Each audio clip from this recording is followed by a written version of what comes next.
Flood in our apartment. Thursday evening, 9 p.m. We had some water dropping from the ceiling. We called the neighbor upstairs and she said that I can't let you in to check what is happening in my apartment just because I have some mess. Of course, who cares about flood if the real emergency is a bit of a clutter, right? Logically, yeah. Okay, we informed the manager of the building, but next day it was the real flood. So, 10 p.m., Max went to bed. He sleeps in another room. I sleep here in this room with the baby. I told him, I'll still work, but I'll tell you sweet dreams and I'll go to the living room to work. And then I have heard some noise. Guess what? Water. Капает вот отсюда. Вот здесь вот, смотри, больше уже стало. Смотри, весь подоконник уже мокрый. Вот тут начало капать. Еще там где-то внутри капает.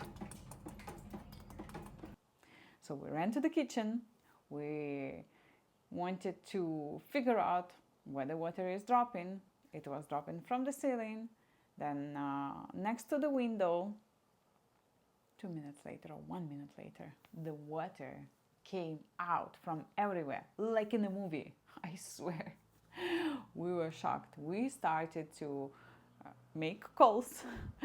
Mark started to call to our manager of the building, the company actually, managing company.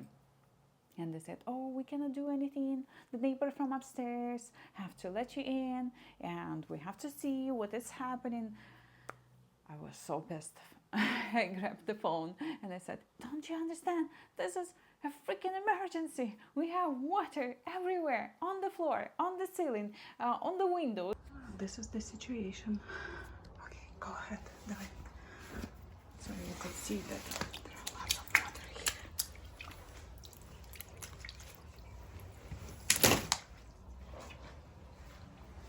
Okay, here it stops.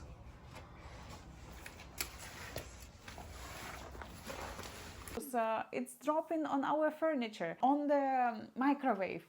But then, when I saw the water dropping on the microwave and then gas stove, I said to Max, we need to cut electricity. We need to switch off everything just because we might have some bad things happening in our apartment. 10 p.m. The neighbor is coming from downstairs and she's like, are you taking shower? And I said, yeah, we decided to have a spa day in our whole apartment.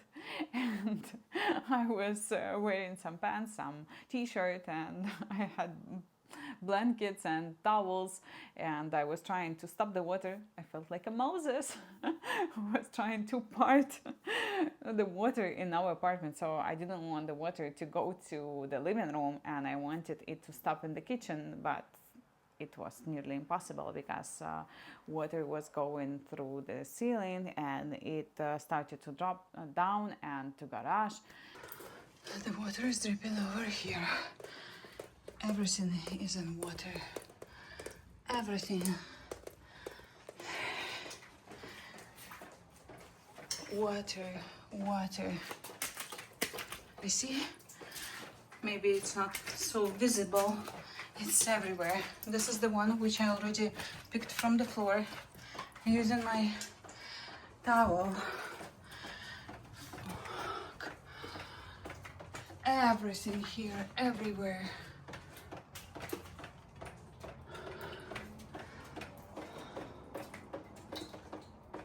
The whole ceiling. Here, microwave. Gas stove, water, and it's keep on dripping. It already went to the room. I'm trying to save the room because my baby is sleeping here.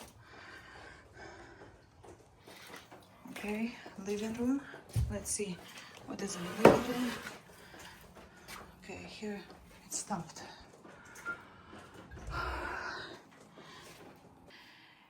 I was so shocked. The only thing which I thought, my cameras. I said to Max, repark the car and let's put the cameras in your car, and at least we will save something because it looks like we're not gonna stop the water at all, and they're not gonna do anything. Fuck, холодильник, the fridge. Блядь, пиздец, пиздец.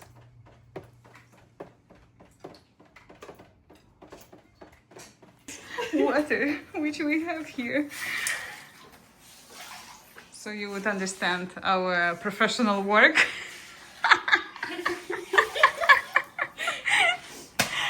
Yeah, everything is covered with water. So only at 11:40 or 11:30 p.m.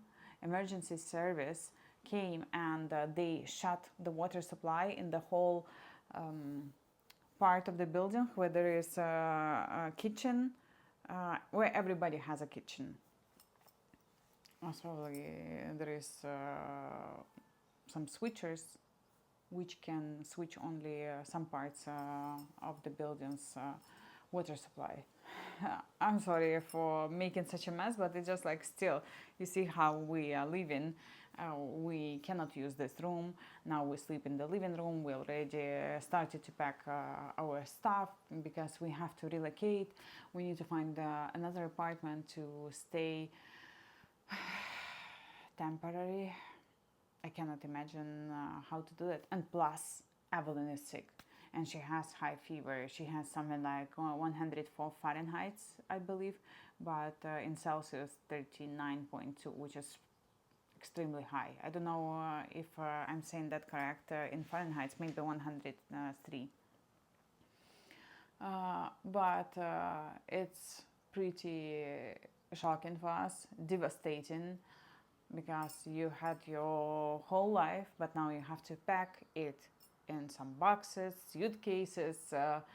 And last night Max said, that's it, let's go to the hotel. I told him, no, I don't want to, because Evelyn is sick. We need to bring lots of medicine. We need to bring lots of clothes, diapers, napkins, tissues, all of that.